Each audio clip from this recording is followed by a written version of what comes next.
So thank you for allowing me to say a few words on behalf of Senator Portman. As was just mentioned, I work as his director here in Central Ohio, which includes all of Fairfield County and sort of the surrounding 14, 15 counties, when the senator is doing the good work in Washington, D.C., as he's doing today. So first off, happy Thanksgiving to everyone in the room in advance. I hope you have a great turkey day between you and your families. I know you're excited. Hopefully the weather keeps holding out like it is today. It's been terrific. So I figured I'd do just a couple different things. One is I want to highlight just a couple of issues because I know we're short on time and there's a lot of speakers that Senator Portman is working on. But first I want to give you a quick update and a little bit of background to kind of set the context. One is this document here, which if you haven't seen it yet, I know Senator Portman was here 2 years ago and spoke to the chamber to talk a little bit about his plan on economic development and bringing jobs back to our country. That is a blueprint that the entire Republican caucus in the United States Senate has since adopted.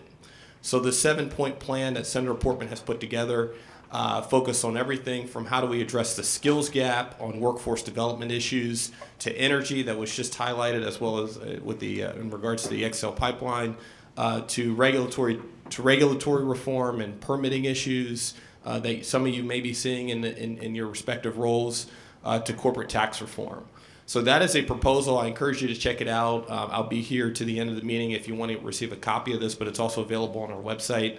Very informative document that kind of lays out a little bit of some of the work and vision that the Republican caucus in the U.S. Senate is trying to achieve, working collaboratively with Congressman Stivers in the House, as well as on a bipartisan basis with the President. So that's a document that we've been chipping away. As some of you may know, Senator Portman was elected in 2010. Since then, we've been kind of chipping away at that blueprint to bring jobs back here to our country. I have a document that's in front of you which lays out some of those accomplishments that he's been able to achieve. I'll give you some highlighted numbers. 33 bills that have been passed into law since Senator Portman has taken office in 2010.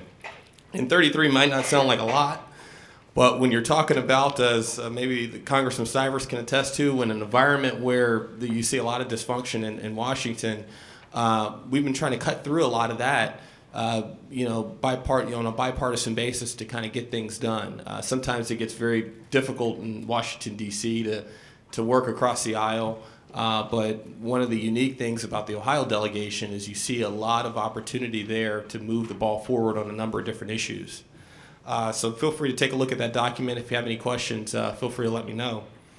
A couple issues on the economic development front. We continue to work hard on Buckeye Lake. Obviously, it's a very important issue for the senator. He's been there twice over the last year, meeting with some of the business owners, including Dave Levesey and others. We were helpful in trying to get an EDA. Actually, we did get an EDA grant. I think it was around $300,000 for economic development and helping get an SBA designation for that region to tap in, so some of the business owners can tap into some of the loans that might be available. So that's an issue that we continue to focus on and work with the state officials who are here today. And thanks for their hard work on that issue as well. The one thing that I did want to talk about here today and kind of shifting a little bit is the issue of poverty in our community. And I want to highlight two issues that Senator Portman has really been working on this front. The issue of poverty is something that, unfortunately, we still have here in the county and in the region. We see, obviously, the job numbers are going up a little bit, but a lot of folks in our community are still struggling. And so there are two issues I wanted to highlight. One is the issue of drugs in our community. And Senator Portman has bipartisan legislation to help address that. The way he looks at the poverty issue is somewhat of a it's kind of like putting gloves on an octopus, right? You got to address it from multiple different angles because there are multiple different facets of what contributes to poverty in our community, drugs being one of them, some of the issues I'll highlight here in a second.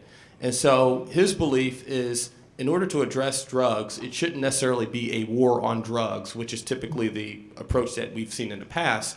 Rather, let's take a comprehensive view on looking at how do we help our law enforcement officials on the enforcement side, but what do we look at on the prevention side? So that what are the things that we're doing in our communities and our schools to help raise awareness for our children and to make sure that they don't go down this horrible path. But also, let's look at the treatment side.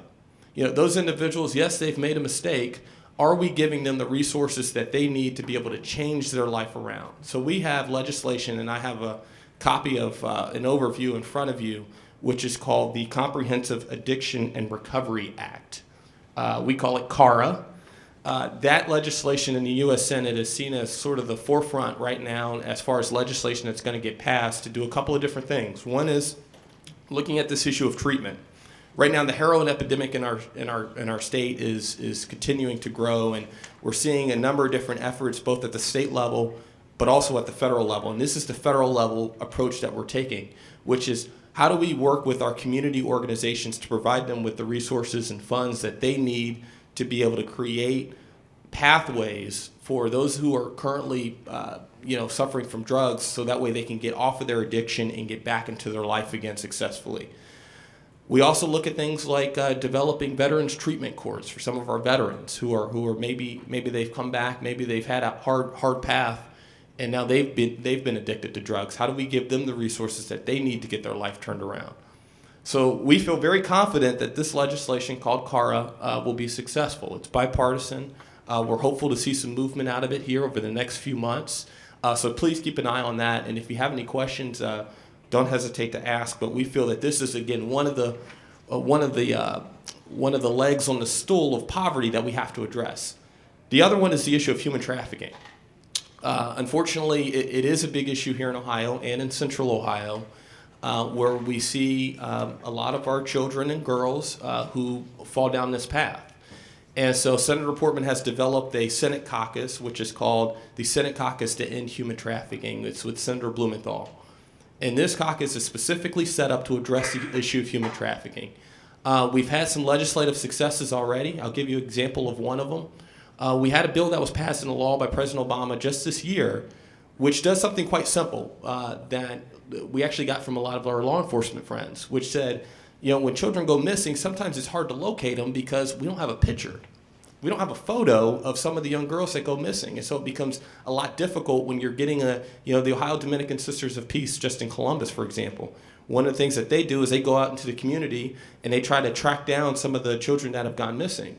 But they were having difficulty finding them because they didn't have a photo. And so in an age where you have Facebook and all these other different assets within reach, we passed legislation that enables law enforcement officials to be able to work collaboratively using a federal database to find those photos, so that way they can track down some of the missing children. And so this is something we continue to focus on.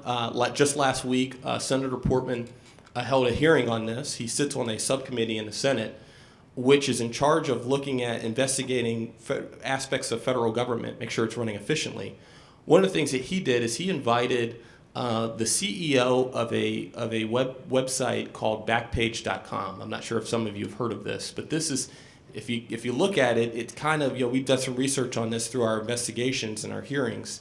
It's kind of like a Craigslist type of deal. But unfortunately, a lot of predators use this website, we believe, to advance their goals of human trafficking. And so he invited the CEO, he actually subpoenaed the CEO to come in to question him on the activities that are happening on this website. Guess what? He didn't show up. And so now the question that the senator is looking into is whether or not we need to look into potential criminal contempt charges or civil contempt charges. So this is something that we're going to be looking into over the next week. So this issue of poverty in our community is something that we're very much focused on. Obviously, the economic development issues are something that still remains a priority, but it's, you can walk and chew gum at the same time in addressing both of them. And so just wanted to lay out a few of those activities and updates that Senator Portman's working on. I'll be here for the remainder of the meeting. If you have any questions, don't feel free to, please feel free to reach out to me and let me know. And thanks for allowing me to speak today. Thank you.